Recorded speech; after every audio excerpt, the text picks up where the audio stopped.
valeurs qui ont fait l'actualité aujourd'hui. On va en parler avec Antoine Fraisse-Soulier, Financial Market Analyst chez eToro. Bonjour Antoine.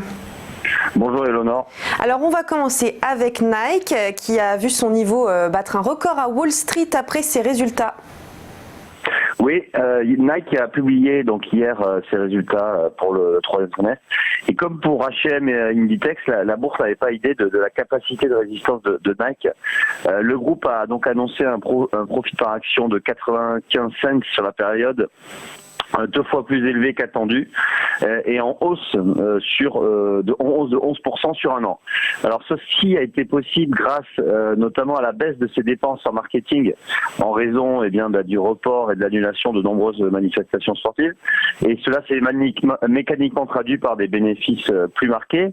Sans surprise également, les ventes en ligne ont confirmé leur impressionnant dynamisme, avec 75% de hausse au printemps. Elles ont à nouveau fait un bond de 82% durant l'été, et notamment à la faveur de la commercialisation d'éditions limitées de basket.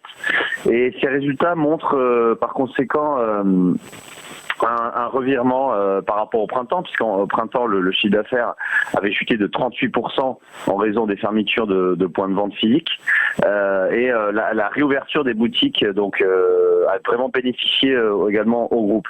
Alors les investisseurs ne s'y sont pas trompés, puisque le titre hier a inscrit un nouveau plus haut historique à $130, progressant de plus de 12%.